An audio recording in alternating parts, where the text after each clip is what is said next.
Papa. Niki mama kuje. Kana shaka tuganira. Ari mfite ikintu ushaka kukugezaho cy'ingirakamaro. Tuganira kukiyo mama. Nashaka ko tuganira. Urareba mu myaka ngeze mu ngejeje hafi imyaka 24. Ubwo sibizi sinjora kuzaye.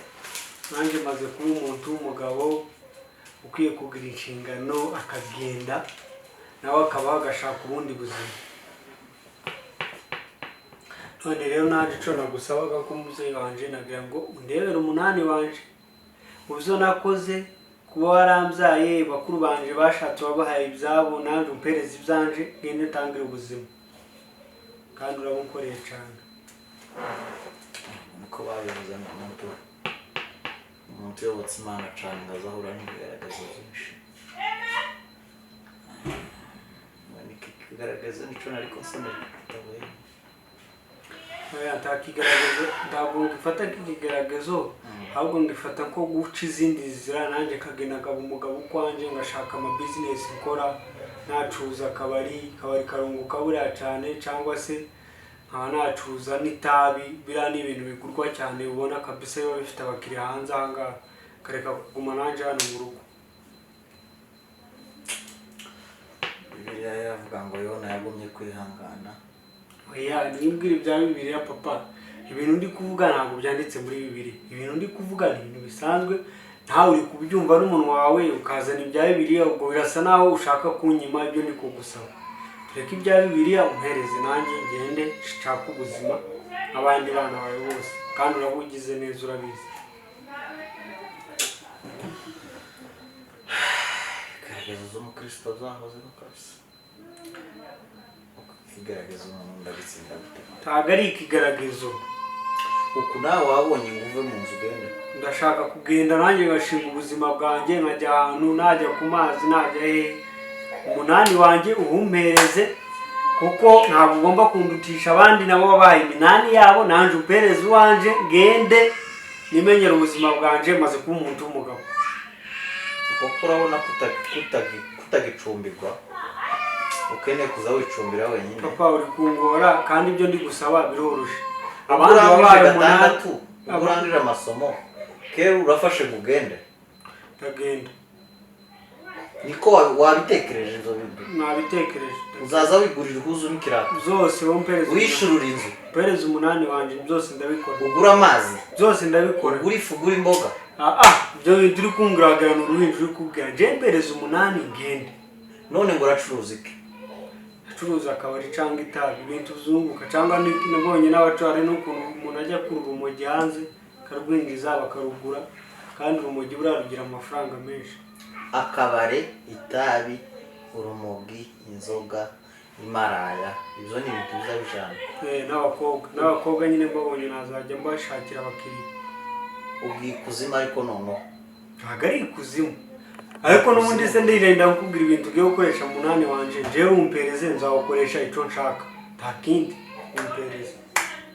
Kandi urumva Satani yabonye ngaguhamagara ngakubwire ngo ihute hano ndagukeneye. Papa mpereza umunani wanje ibyo zose ndumva ari ukugorana kandi n'abandi babaye iminani yabo maze kuba umuntu w'umugabo rwose. Uzanye ubwanwa wabaye umugabo? Ndi umugabo. Washaka umunani w'inkazi ngazi? Sinzuza bakibona se babaye buri muntu umunani ko umunani nyine. Haje urampi ko umunani. Uko wowe ntuhabona inka zisigaye umunani ko urabona zishika urabura umuna wawe uwo nguha uri wazatwara. Oya mbere zizanje umunani nawe azaje kukura zarabyaye zarabaye nyinshi. Mbere zizanje umunani ni byose nzigera ngusaba ngo nkwere mu bukwe sinzigera ngusabike. Ubuzima bwanje n'ubwawe biraba birangiye nzaza nyine biraba birangiye naje nuba kubganje. Hari igihe kigera muri makeya urateye. Siwe bavuze ngo suri gusoma bibiri hari igihe cyageze na Yesu aziwabo. Nanjye shaka kuvana rero. Nukuvuga ngo uratetse? Ndatetse siki. Uritaburiye? Ndagiye nyine. Okay, jewe nta kibazo mfite. Yerekanye rero nitegure n'imyenda yanjye nyizinge ngende ibyo byose ibindi dupfa kuba wagende. Okay, nibyawe nta kibazo. Sawa. Genda ndakundi. Kwiyereka ku mukarago wawe.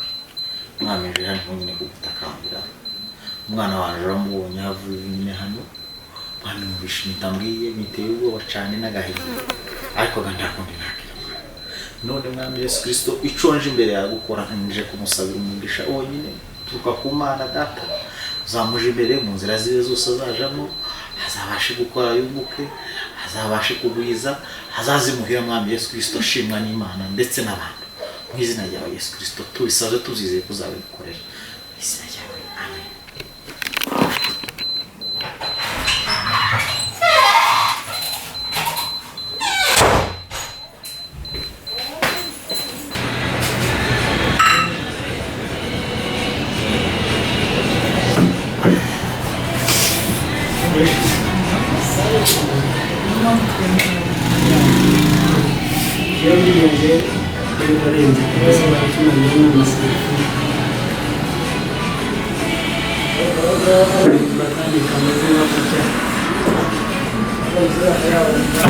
Cyatse.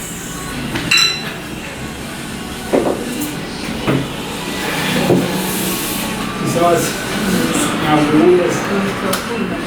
Kandi kuri. Wow. Yeah. Yekaje rwose ndazikunda. Gukomeza uzane n'ayandi n'izindi byinshi. Cyane urizi ngewe ngiseri gutya. Nanjye ahubwo ndaje bamwe mu mwanya Ya niko bimeze.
Karibu.